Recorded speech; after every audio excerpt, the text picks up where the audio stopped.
con calor allá, porque acá está frío, 0 grados. Ah, ya, no, pues acá estamos entre los 8 y 9 grados centígrados también. Pero ya Eso es pues, tropical. pero de alguna manera sentimos el friecito, pero ya acostumbrados. El problema ya es la altura, ¿no? Sí, sí, sí, definitivamente. Somos una de las provincias más altas del país. Y cuando estamos La con el más frío, alta creo que es. la más alta del país, más de 3.500 metros de altura, sobre el nivel del mar. Y Tulcán debe ser la capital provincial más alta, Sí, sí, sin duda. sin duda, así es. Sin embargo, los fríos no son tanto, bueno, la gente que llega y nos visita dice, sí, qué frío, me muero, especialmente cuando viene de la costa. Sin embargo, nosotros ya estamos acostumbrados, ya sabemos cuando Chiles, el Cumbal han helado básicamente y tenemos un frío terrible. Caminamos todos los días y sentir ese friecito en la mañana, pues sí, como que es saludable. No sé por qué dicen que en Tulcán cuando uno pide un refresco, una cola, le preguntan helada o al clima, heladita nomás. Ya no hace falta que esté el congelado. Pero es que sí hay días en los que hace calor. Por ejemplo, cuando caen las heladas, que se las denomina en el frío, cuando en el Cumbal y el Chile amanecen despejados, hay un sol canicular fuerte que si bien es cierto no abriga, pero sí quema.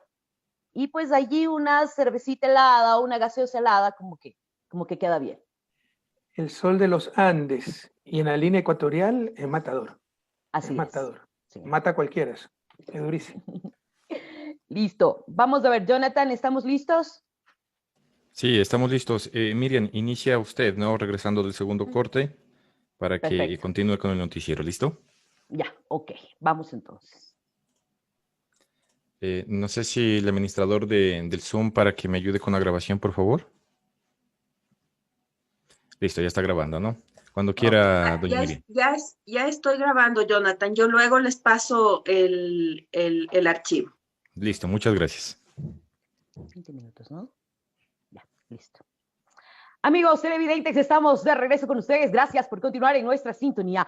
Avanzamos y vamos a tener un bloque de entrevistas. Estuvo ya Francisco. Ahora vamos a ingresar justamente con nuestro compañero Jonathan Vega, a quien saludamos a esta hora. Y tenemos una entrevista importante. No todos los días tenemos el gusto de poder entrevistar a un expresidente de la República. Nos acompaña precisamente a esta hora de la noche. Gracias por estar con nosotros. Economista Rafael Correa, expresidente de la República del Ecuador. Realmente es interesante en esta altura cuando estamos prestos a iniciar oficialmente una campaña política en el país, arrancar justamente con ese criterio. Pues realmente quien está dentro del margen de la candidatura de Arauz y Rabascal ha tenido inconvenientes en ser calificada. Sin embargo, ya está en papeleta, ya podemos hablar de una campaña, cómo se la vive, cómo se la siente fuera del país. Economista, con este tema político empezamos, entre otros, de los que vamos a poder dialogar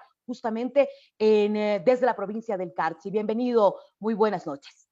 Gracias Miriam, Jonathan. Un abrazo al Carchi. Espero que todo haya pasado dentro de las circunstancias, porque son momentos durísimos. Una Navidad, si no feliz, al menos en paz, en unión familiar. Mi solidaridad con las familias que han perdido un miembro de su núcleo familiar por esta tragedia y esta pandemia del coronavirus. Pero ánimo, ánimo. Yo sé también mi solidaridad a los desempleados, a esos padres que no tuvieron un regalo para sus hijos.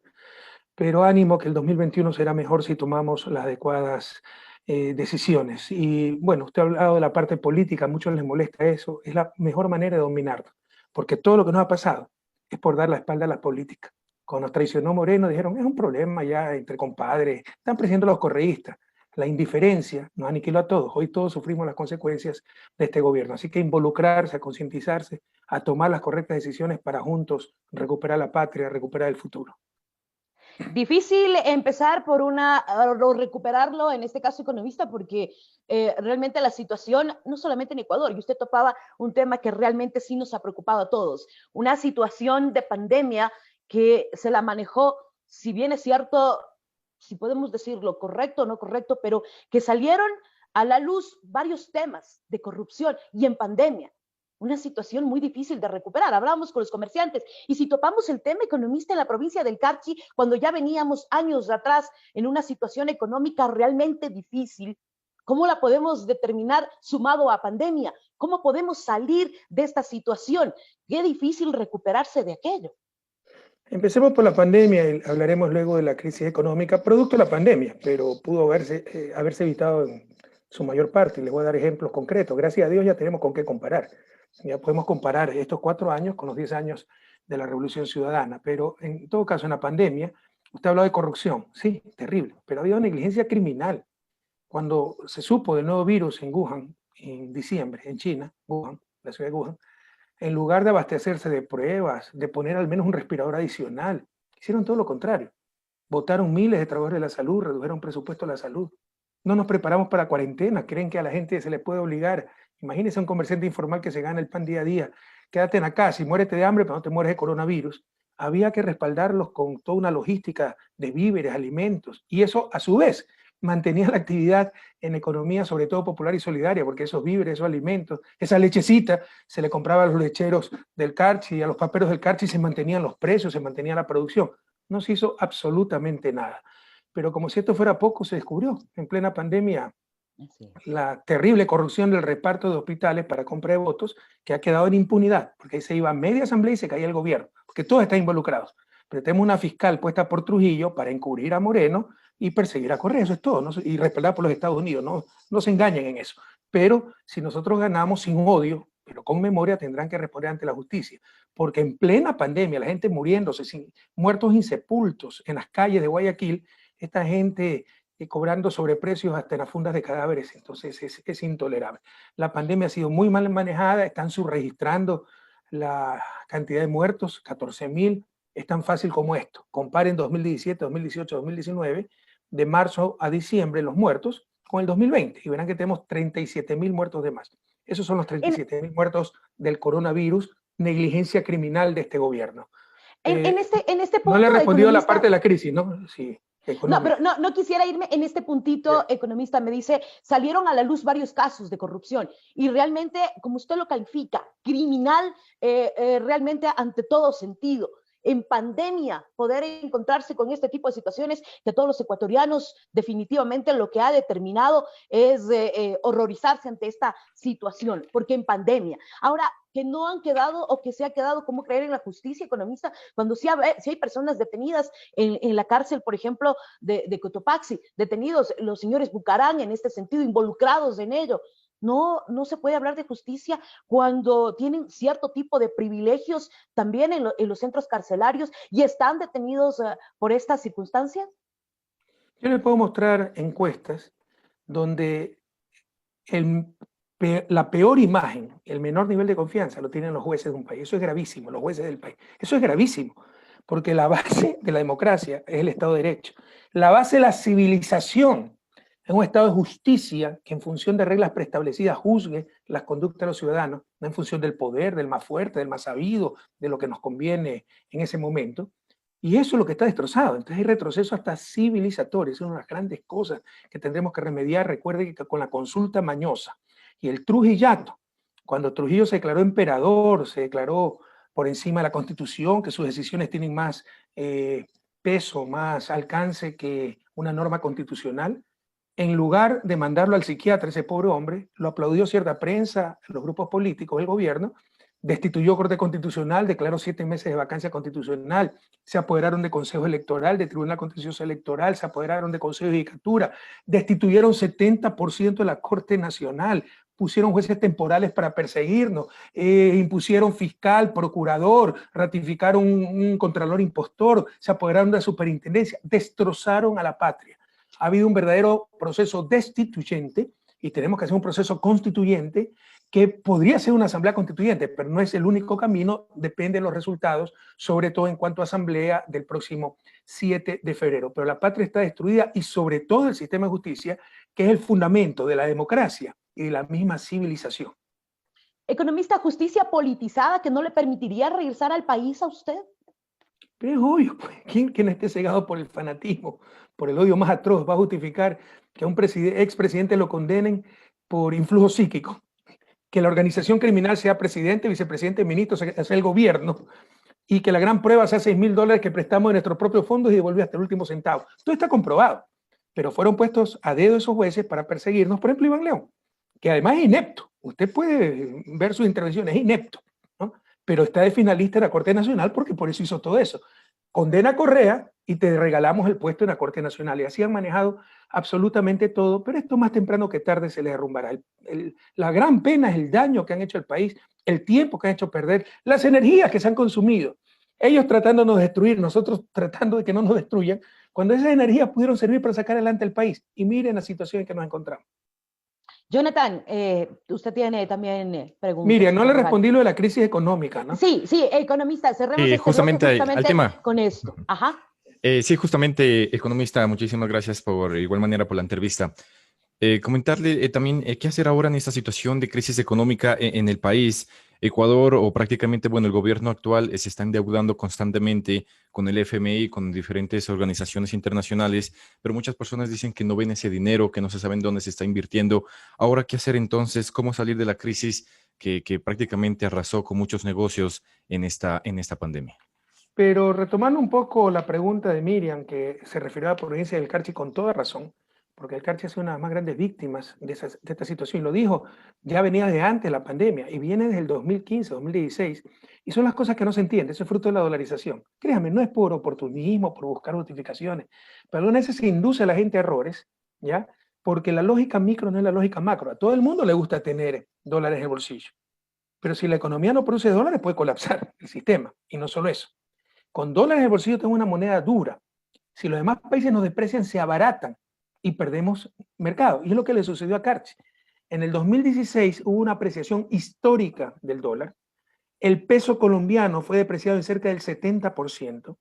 Era tan barato comprar en Colombia que la gente viajaba de Guayaquil a Ipiales a comprar, o ya se olvidaron. Lo siguen haciendo, Y ¿no? eso Lo siguen destrozó. haciendo, economista. ¿Ya? ¿Y eso Lo por siguen qué? haciendo. Porque no tenemos cómo responder, porque no tenemos tipo de cambio. Cuidado, los mala fe dicen Correa quiere eliminar la dolarización. Sería terrible ahorita eliminar la dolarización, pero esas son las consecuencias de la dolarización, entendámoslo. Por eso Carchi y en general las provincias fronterizas son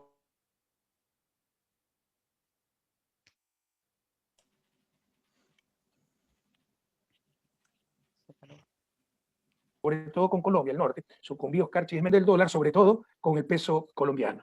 Pero la recesión ya venía antes de la pandemia para todo el país y especialmente para el Carchi, por el mal manejo económico.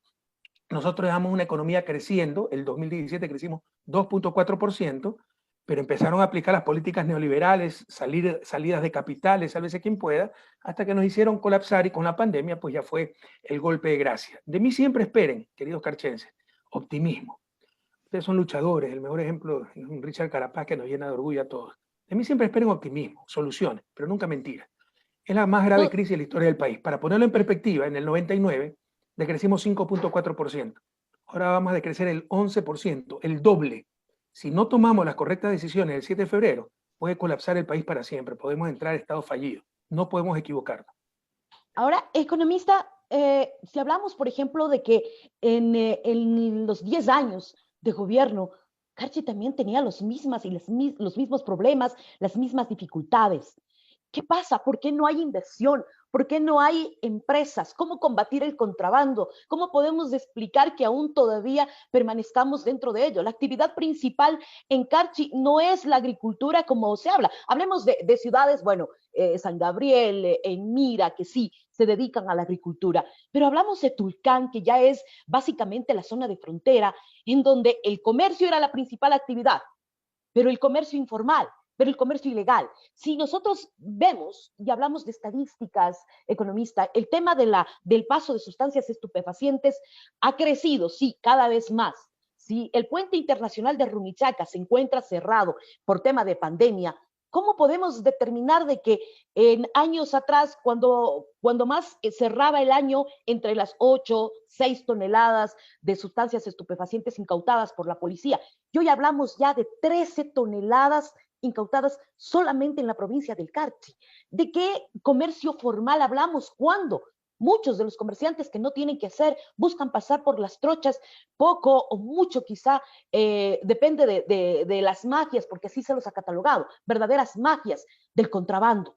Entonces, si esto viene creciendo cada vez más, ¿de qué trabajo digno podemos hablar para los carchenses, para los tulcaneños? Usted me ha mezclado muchas cosas. Miren, pues tratemos de ordenar un poco. Primero, hagamos una gran diferencia entre economía informal y economía ilegal. La economía informal no es ilegal. Vender cola no es ilegal. Pero si usted no lleva contabilidad, no, usted mismo no tiene un salario, no está afiliado a la Seguridad Social, es informal, pero es una actividad legal. Otra cosa es las drogas o el contrabando, que son actividades ilegales, eso es crimen organizado, y eso hay que combatirlo con todo el rigor de la ley. Pero cuando tratamos de combatirlo, no se engañe, ¿no? Por ejemplo, el contrabando del gas, muchas veces los propios vecinos reclamaban, ¿no? ¿Por qué? Porque era su actividad.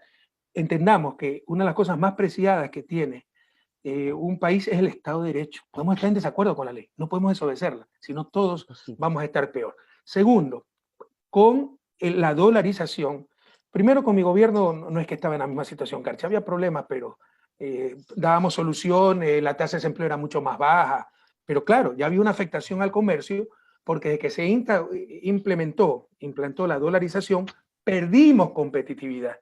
Y el comercio bilateral, no solo eso, Ecuador vendía mucho más, tal vez en zona de frontera, a Colombia, se revirtió. Nosotros comprábamos de Colombia porque era más barato. Y se agravó en el 2016 con la tremenda depreciación del dólar. Apreciación. Ahora el dólar se ha depreciado un poco. Se han recuperado las condiciones positivas en ese sentido, pero el gobierno no ha hecho nada pues, para apoyar a Carchi. Entonces, ¿cómo se genera trabajo en Carchi? Con apoyo, dado ese sistema rígido monetario que tenemos que le hace perder competitividad a los carchenses, hay que tener políticas especiales, por ejemplo, de crédito más barato, por ejemplo, exoneración de impuestos como hicimos, pero también de aumento de productividad para las papas, de aumento de productividad para la producción lechera y la obra pública, que es tremendamente generadora de empleo, como el hospital, como la carretera, como el paso lateral. Pero todo eso ha sido parado. Todo eso hay que retomarlo. Yo no le contesté la pregunta a Jonathan, no me dieron tiempo, sobre el Fondo Monetario. Mire, de esta no vamos a salir sin ayuda internacional, pero otra cosa es ponernos de rodillas, aceptar todas las imposiciones del fondo, que es una hipocresía tremenda, ¿no? Acaban de pasar una ley anticorrupción, que es un mamotreto jurídico, pero ¿qué mayor corrupción que los paraísos fiscales? Pues el Fondo Monetario es el primero en defender esas cosas. Hay una gran hipocresía aquí, pero en todo caso se va a requerir ese financiamiento, pero en condiciones soberanas, sin perjudicar a la población y utilizando primero lo nuestro. Acaba de publicar el Banco Central, que nuevamente quiere ser autónomo, república independiente, como antes de nuestro gobierno, cuando en dolarización ni siquiera se requiere Banco Central, ¿no? Que hemos roto récord en reserva. Y usted me pregunta por qué no se siente el efecto de ese endeudamiento de más de 20.000 millones de dólares que ha tenido este gobierno en 3 años y medio y no ha puesto un adoquín. Eso, ¿no? O se refleja en subida de reservas, como ha pasado parcialmente, o es fuga de capitales. La mayor parte ha sido fuga de capitales y eso es gravísimo. Y no la han parado esa fuga de capital. Ahora tenemos un incremento de reservas. Normalmente la reserva está en 3.500 millones. Ahora está en unos 7.500. Récord histórico. Y en dolarización no se necesita reserva monetaria para respaldar una moneda nacional que no existe. 80% de esas reservas son depósitos del propio sector público, del municipio, de la universidad pública, etc. ¿Para qué sirve la reserva en dolarización? Sobre todo para respaldar los compromisos internacionales. Pero así como es malo tener cero de reserva, porque si tenemos que pagar algo no vamos a tener dólares, tener exceso de reserva es un absurdo.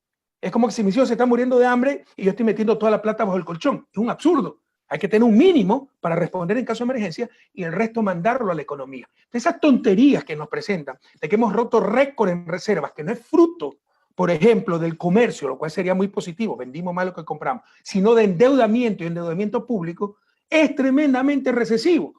Esto tan solo el Banco Central nos está engañando y actúa en función del Fondo Monetario para garantizar pago de deuda externa, eso es todo. Cuando la gente se nos muere de hambre, cuando no hay empleo, cuando Carchi está hecho pedazos, esa plata debe ir al flujo circular de la economía. Pero para eso hay que hablarle la verdad al pueblo ecuatoriano y hay que entender de economía y liberarnos de estos burócratas del Banco Central que ahora quieren nuevamente ser autónomos y después se van a trabajar sus últimos días a Washington ganando $15.000 mensuales en el Banco Mundial, Fondo Monetario, jubilándose a los 55 años. Entonces no están en función de su patria, sino en función de su puestito futuro en Washington. Podemos hablar de una zona franca para la provincia del Carchi. Muchas autoridades han estado pidiendo incluso un IVA diferenciado para la provincia del Carchi. ¿Se puede hablar de aquello o es muy difícil para aplicarlo a ciertas provincias fronterizas?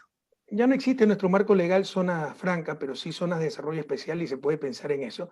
Pero ya ha habido incentivos tributarios. Nosotros eliminamos ciertos impuestos, permitimos que se compre la canasta básica de productos, me acuerdo, los almacenes que pudieran traer, para que la gente, en lugar de ir a comprar ipiales, bueno, los comerciantes de Tulcán compren en ipiales sin impuestos, ¿no? O con más bajos impuestos, y lo puedan vender en Tulcán. ¿Qué ganábamos? Claro, el televisor sigue produciéndose en Colombia, no en Ecuador, pero al menos estaba el almacén, el vendedor y se generaba algo de trabajo en Tulcán. Aunque se avanzaba un poco, la gente ya no iba a Piales a comprar, sino a Tulcán. Todas esas políticas fueron eliminadas. Entonces, una forma, o sea, la zona franca es una zona con, la zona franca simplista es exoneración de impuestos. Una verdadera zona de desarrollo económico no es solo incentivos tributarios, sino también apoyo logístico del Estado, apoyo tecnológico, infraestructura, etcétera.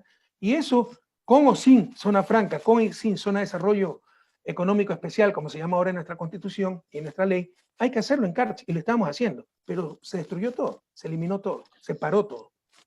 En ese tema, una estrategia económica que de pronto quizá no funcionó, economista, cuando los comerciantes vendían sus tarjetas, vendían el tema de que yo tengo este cupo y mejor lo vendo, me resulta mejor venderlo, y situación que no ha cambiado porque del interior del país pasan por las trochas sin importar la dificultad que sea, vehículos que se quedan aquí en los parqueaderos 3, 4 días y hacen tour en Colombia, pese a la situación de pandemia que vivimos, y Colombia tiene casos mucho más altos todavía en numérico a los que tenemos en la provincia del Carchi. ¿Cómo instruir o cómo decirles a los ecuatorianos que en Tulcán también podemos tener productos de pronto quizá un poco más bajos que en el mismo Colombia? Está mezclado dos cosas, ¿no? Nuevamente, la trampa, echa la ley, echa la trampa. Lastimosamente, lo más valioso que tiene una sociedad, yo en mi vida me he pasado estudiando el desarrollo y cada vez estoy más convencido que son los principios y valores. Hay escuelas que dicen la institucionalidad, el capitalismo liberal, la democracia liberal. Por el contrario, lo que hace progresar a una sociedad es cómo actúa la gente cuando no hay institucionalidad, cuando ni siquiera hay ley. Pero sé que si encuentro una billetera, algunos piensan, en otras culturas se piensa, si no es mía, es de alguien, y respeto. Aquí muchos piensan, si no es de alguien, es mía. Entonces, es precisamente cuando no hay control, cuando no hay ley, cómo actúan los sujetos, cómo actúa esa sociedad, lo más importante para el desarrollo. En otras palabras, los principios y valores. Entonces, se sigue haciendo trampa y se aplaude esa trampa y sea socialmente aceptable esa trampa y después la culpa es del gobierno porque no controló la trampa, no saldremos adelante. Esto es labor de todo un pueblo, no es solo un gobierno. Pero en todo caso, si hay esos comportamientos, hay que sancionarlo, pero si la medida es buena, hay que continuar con esas medidas. Cuidado, también caemos en el simplismo, que como hay divorcios, la manera de evitar los divorcios es eliminar el matrimonio. Se pierde mucho más de lo que se gana. Entonces, porque hay algunos tramposos, cuidado, eliminamos esas políticas, porque ya están eliminadas, dicho sea paso, pero en gran medida, pero cuidado, eliminamos esas políticas que son positivas, pero hay gente que hace trampa. Entonces hay que controlar esa trampa. Jonathan. Bien, me gustaría aprovechar el tiempo también, hablemos un poquito algo de seguridad. ¿Qué hacemos ahora con el Ecuador? Vemos que el conflicto armado en Colombia está surgiendo con grupos irregulares, está surgiendo con grupos que están operando en zona de frontera. Recientemente se sacó un informe en lo que la zona de frontera, la línea de frontera, tanto en Esmeraldas o Cumbíos, se está presentando muchos grupos de narcotráfico que también afectan de alguna u otra manera acá en nuestro país. ¿Qué hacer? ¿Cómo reforzar esa seguridad? ¿Y qué hacer con los demás países hermanos para que también ellos pongan su granito de arena y se pueda resguardar la seguridad fronteriza? Jonathan, yo sé que este medio es nuevo y no son culpables de lo que ha pasado, pero sí cierta prensa fue cómplice de Moreno. Y las peores cosas, el daño que nos hacían por destruir a Correa, por hacerme quedar mal a mí, lo aplaudían. Por ejemplo, eliminaron el Ministerio Coordinador de Seguridad. Como que si nosotros creamos el Ministerio Coordinador de Seguridad de locos solo para poner algún primo, o cuñado, o vecino, cualquier cosa ahí y darle puesto de trabajo. El Ministerio de Coordinador de Seguridad coordinaba todas las instancias involucradas en seguridad. Policía Nacional, Fuerzas Armadas, Secretaría Nacional de Inteligencia, que también otra gran mentira. Correa creó una policía política, no creamos absolutamente nada. La Secretaría Nacional de Inteligencia lo que hizo fue unir la DGI, la inteligencia de la policía, más la inteligencia de la Fuerza Aérea, más la Marina, más la Fuerza Terrestre que actúan como república independiente, y ponerla bajo mando civil como debe ser en una democracia. Bueno, coordinaba el ECU 911 y coordinaba en zonas de frontera con los colombianos. Teníamos la Conbifron, las comisiones binacionales, y marchaba muy bien. ¿O es que no se nota la diferencia en nuestro gobierno, el nivel de seguridad que tuvimos? ¿Cómo se calmó la frontera norte? ¿Cómo disminuyeron los homicidios, los sicariatos? Pasamos a ser el segundo país más seguro de América Latina, solamente por detrás de Chile, en cuanto a tasas de homicidio por cada 100.000 habitantes. Fue por todo este esfuerzo coordinado de seguridad. Vinieron esto para hacernos quedar mal, exceso de Estado obeso, elimina el Ministerio de Coordinador de Seguridad. Ya no hay cómo coordinar con Colombia, como usted ha dicho. ¿Cómo hacer para que los demás países reaccionen? Bueno, para eso era el Ministerio de Coordinador de Seguridad, para eso eran las comisiones binacionales de frontera, las Conbifron, ¿no? No solo eso, algo mucho más grave, ya criminal también. Cuando llega María Paula Romo, esta muchacha que se creía predestinada para ser presidente, como juguete nuevo, le dieron todo el poder y miren la desgracia que hizo, ¿no? Al Ministerio del Interior, nosotros dejamos el Ministerio del Interior solo como Ministerio de Seguridad Ciudadana, solo como Ministerio de la Policía. Antes el Ministerio del Interior era el Ministerio de Gobierno, que era todólogo, tenía 6 funciones. Policía, gobiernos locales, la política, religiones, y qué sé yo, se me olvidan algunas. Derechos humanos, cárceles. Bueno, se formó el Ministerio de Justicia para las cárceles, para los diferentes cultos. Se creó la Secretaría de Gestión de Política para coordinar con gobiernos locales, para coordinar con la Asamblea. Y se dejó, por la importancia de la seguridad ciudadana, el Ministerio del Interior solo como Ministerio de la Policía. El país se dividió en regiones, distritos, circuitos, subcircuitos. Se le asignaba desde el subcircuito al teniente, del circuito al capitán. Para ascender tenían que mostrar cómo había avanzado la seguridad en su correspondiente territorio. Vino esta mujer perversa para darle poder, eliminaron Ministerio de Justicia, eliminaron gestión política, todo lo concentraron en ella. Se dedicó a hacer politiquería, a repartir hospitales, a perseguir a los correístas llena de odio y destrozó la seguridad ciudadana. Ahora la policía nuevamente es república independiente también. Entonces hay que reconstruir toda esa institucionalidad. Lo que se ha hecho en cuestión de seguridad realmente es criminal, como les decía, y se puede recuperar, ya lo demostramos, del 2007 al 2017. Excelente, realmente nos quedan muchísimos temas, economista, por hablar, pero lastimosamente el tiempo se nos termina. Quedan muchos, ojalá podamos tener la oportunidad de volver a conversar, realizar este tipo de análisis comparativos. Es el momento en el que los ecuatorianos busquemos de cierta forma tratar de saber qué gobierno o cuáles son los gobernantes que realmente saquen al Ecuador de la situación en la que nos encontramos.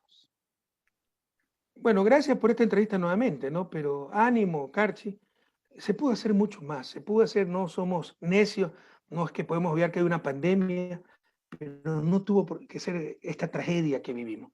Por ejemplo, Miriam, ¿por qué cuando se ordenó la cuarentena no se hizo un programa de víveres, como le decía, y se daba prioridad al papero, al pequeño papero del Carchi, al pequeño ganadero lechero de Carchi, y se daba trabajo, se pagaba buenos precios? Eso puede hacer el Estado.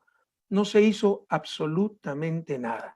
Este ha sido el peor gobierno de la historia, en el peor momento de la historia, pero ánimo, el 2021 yo tengo la fe, soy un optimista enfermizo y espero que eso sí sea contagioso, de que las cosas van a ir mejor si es que tomamos las adecuadas decisiones. No podemos votar por quienes han cogobernado y lucrado de este gobierno, o por los aventureros que adoran al sol, quieren exportar agua.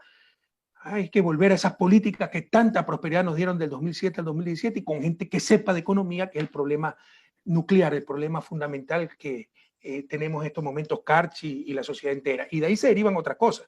Con una economía fuerte se puede atender de mejor manera el sector salud, se puede atender de mejor manera el sector seguridad y en general mejorar los niveles de vida que han sido tan destruidos en este gobierno. Jonathan. Sí, muchísimas gracias, economista. ¿Cuál sería también el mensaje? Sabemos de que inicia la campaña electoral este 31 de diciembre. Confía también en sus candidatos que están representando acá a la provincia del Carchi, personas también que han sido reconocidas en el tema académico y que están también buscando llegar a una curula a la Asamblea Nacional. Yo confío en el pueblo ecuatoriano Y es tan sencillo como esto. Miren, yo quiero hacerles una reflexión, queridos carcheses. La situación es tan grave, no quiero asustarlos, pero no esperen de mí mentir, que no se trata de correísmo, anticorreísmo, los anticorreístas que me odian sin conocerme, por lo que leyeron en la prensa, por lo que leyó Coavisa, Teleamazonas, que han sido cómplices de Moreno. Miren el daño que nos ha hecho tanto odio. Con el odio no se construye nada, solo se destruye. Hay un odio fanático, que ya incluso no les importa destruirse ellos mismos con tal de no buscan el buen vivir de ellos, el buen vivir de los demás, sino el mal vivir de aquellos que odian. Y ponen placas, quitan pensiones vitalicias, quieren embargar mis bienes, cuando el país se les cae en pedazos. O sea, qué pena, créanme que dan pena. Superemos ese odio. No se trata de correístas, anticorreístas, de izquierda, de derecha. El próximo gobierno no va a recibir un país, va a recibir ruinas. Es como si después del terremoto, ¿ya? No es que izquierda, derecha, ricos, pobres, no. Había que darle albergue a la gente, darle de comer, evitar epidemias, reconstruir. Era obvio lo que hay que hacer. Es obvio lo que hay que hacer a partir de 2021. Esta vez se trata del amarillo, azul y rojo. Estamos ante la peor crisis de la historia. Y los que tengan alguna duda, tan solo plantéense cuándo vivían mejor. Ahora en esta tragedia o durante nuestro gobierno. Si durante nuestro gobierno a retomar esa política, a recuperar junto al futuro, si me permiten, somos listas 1 porque nos robaron lista 35, nos eliminaron lista 5, ahora nos lo devolvieron lista 5, pero somos listas 1, 5 y nuestros candidatos, tenemos, sí, grandes candidatos en el Carche. Está José Luis Vallejo Ayala con Yolanda Obando, está Ana Rueda con Matthew Bolaños, y está José Miguel Pozo con Valeria Montenegro. Ojalá todo el Carchi pueda apoyarnos también en lista asambleísta, porque se va a requerir mayoría en asamblea para revertir todas esas normas absurdas que nos han impuesto, como la ley de apoyo humanitario, para votar fácilmente trabajadores y para poder volver a políticas que incentiven la producción, sobre todo en provincias tan afectadas como el Carchi. Ánimo, que todos tengan un grandioso año. Me quiero quedar con esa reflexión. Todos a reconstruir un país que se denomine amarillo, azul y rojo. Todos los ecuatorianos. Economista, un gusto haber platicado con usted. Gracias por estar con nosotros, amigos de Carchi Noticias. Nos vamos a una breve pausa para comerciales. Ya retornamos con más información. Volvemos. Muchísimas gracias, Miriam, Jonathan. Un abrazo y feliz año. Gracias, economista. Un abrazo gigante a la distancia. Mucha suerte. Muchas gracias. Muchas gracias. Gracias a usted. Gracias. Cuídese. Ok. Gracias, hasta luego. Muchas gracias, chicos. Ya en un momentito les envío el archivo. Listo, muy amable. Gracias. Gracias.